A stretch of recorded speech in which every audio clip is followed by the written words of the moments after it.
Hello guys, welcome to my channel. Episode की शुरुआत टेनी से होती। वो कमरे में इस बात से परेशान थी कि इप्शिता को उसकी वजह से बहुत कुछ सुनना पड़ा। वो किसी को ये नहीं बता सकती कि उसकी याददाश्त वापस आ गई है। वो बहुत से लोगों को चोट नहीं पहुंचा सकती। वो उसे डांटने का पछतावा करती है और सोचती है कि उसे अपनी बेटी को कसकर गले लगाना है। वो फैसला करती है कि वो उसके लिए चॉकलेट लेकर जाएगी और उससे माफ़ी मांगेगी। वहाँ कमरे में इकबाल अम्मी से पूछता है कि टेनी झूठ क्यों बोलेगी। अम्मी बोलती, काश मैं गलत साबित हो जाऊं। हो सकता है कि टेनी की याददाश्त वापस आ गई हो, लेकिन उसे सही निर्णय लेने के लिए कुछ टाइम चाहिए। इकबाल कहता है कि टेनी झूठ नहीं बोलेगी। टेनी उसे अपने बच्चे के बारे में पूछने आई थी। अम्मी कहती, काश उन्होंने खाला की नहीं सुनी होती। वो कहती है कि वो कोई भ्रम नहीं चाहती है। स्पष्ट होना चाहिए कि टेनी की याददाश्त वापस आ गई है या नहीं। इकबाल इसे साबित करने का फैसला करता है। टेनी इप्शिता को ऊपर आते हुए देखती है। इकबाल और अम्मी गेट के पीछे छिप जाते हैं।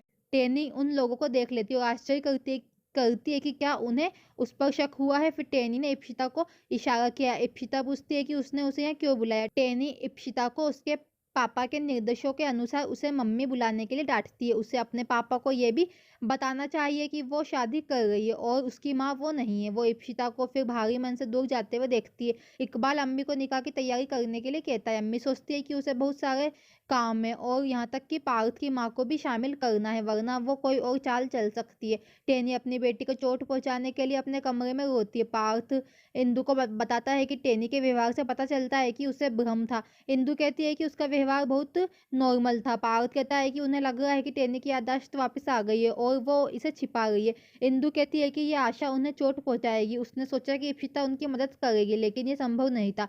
उन्हें इस सच्चाई को स्वीकार करना चाहिए कि ना तो टेनी की याददाश्त वापस आएगी और ना ही टेनी। वो इकबाल की अम्मी की मदद के लिए चली जाती है। फिर से टेनी की चिंता करने पर इकबाल पार्थ के कमरे में आता है। वो सवाल करता है कि उसने टेनी को उसके अतीत के बारे में फिर से याद दिलाने का अपना वादा क्यों तोड़ा। वो पार्थ का कॉलर पकड़ लेता है और उसे चेतावनी देता है कि अगर पार्थ दोबारा ऐसी कोशिश करता है तो उसकी दुश्मनी हो जाएगी। पार्थ कहता है कि एक दोस्त ने उससे कहा कि आगे बढ़ो और अपनी बेटी को मनाओ। अपने साथ किए गए वादे को तोड़ने के लिए वो इकबाल से माफी मांगता है। इकबाल उससे कहता है कि इस परीक्षा को समाप्त कर दो, ये ईश्वर की इच्छा हो सकती है। पार्थ इकबाल को अपनी सगाई की अंगूठी दिखाता है। ये इकबाल की तरह सेम है। पार्थ कहता है कि टेनी ने उन दोनों के लिए एक जैसी अंगूठियां खरीदी। वो कहता है कि वो केवल यही चाहता है कि टेनी भ्रमित ना हो। इकबाल पूछता है कि क्या उसकी याददाश्त आज वापस आ गई है, तभी वो भ्रमित होगी। वो कहता है कि कोई भी रिश्ता बाध्यकारी नहीं है, उन्हें स्वतंत्र होना चाहिए। अगर शादी के 20 साल भी वो छोड़ना चाहती है और आगे बढ़ना चाहती है तो वो उसे जाने देगा। वो अपने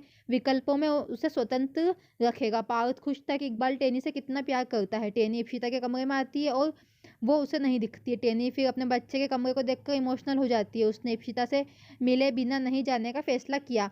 वहाँ इकबाल सोचता है कि उसे इप्शिता से दोस्ती करनी चाहिए। वो एक बच्ची है और उसने जीवन से बहुत कुछ सहा है। टेनी कमरे के बाहर से इकबाल की आवाज़ सुनती है और सोफे के पीछे छिप जाती है। इप्शिता इकबाल को देखकर चौंक जाती है। इकबाल इप्शिता के लिए दोस्ती का हाथ आगे बढ़ाता है और उसे उसकी पसंदीदा चॉकलेट देता है। इप्शिता परेशान थी और कहती है कि वो दुखी है और वो मुस्कुरा नहीं सकती। इकबाल कहता है कि बड़ों की जिम्मेदारी होती है, वैसे ही बच्चों की जिम्मेदारी है मुस्कुराना। इप्शिता कहती है कि इकबाल की एक माँ है और उसकी दो माँ थी, उनमें से एक ऊपर चली गई और दूसरी उसे पहचानती नहीं।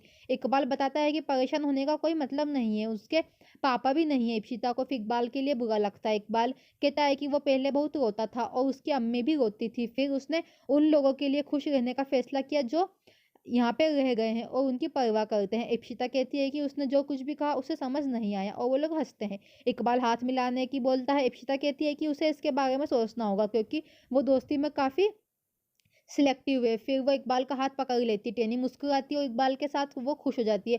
पार्थ वहाँ इप्शिता की तलाश में आता है, कहता है कि ऐसा लगता है कि इकबाल भी उससे दोस्ती कर चुका है। उन्हें इकबाल के दिल जीतने की आदत से जलन होती है। अगर वो उससे भी इप्शिता को छीनना चाहता है तो फिर अम्मी और इंदु टेनी की तलाश में आते हैं। वो टेंशन में रहते हैं कि टेनी कहीं नहीं मिली, क्या होगा अगर वो घर से चली गई हो। वो टेनी को ढूंढने के लिए बाहर आते हैं। टेनी सोफे के पीछे से बाहर आती है और अपने कमरे में जाने का फैसला करती है। वो नीचे आती है और फिर उनका ध्यान आकर्षित करने के लिए जानबूझकर फूलदान फेंकती है। वो फिर गुस्सा हो जाती है, कहती है कि वो केवल कुछ नए पल बिताना चाहती है, इसलिए वो बाहर गई थी। इकबाल पूछता है कि उसे कैसे पता चला कि वो उसे ढूंढ रहे थे। टेनी चुप हो जाती है।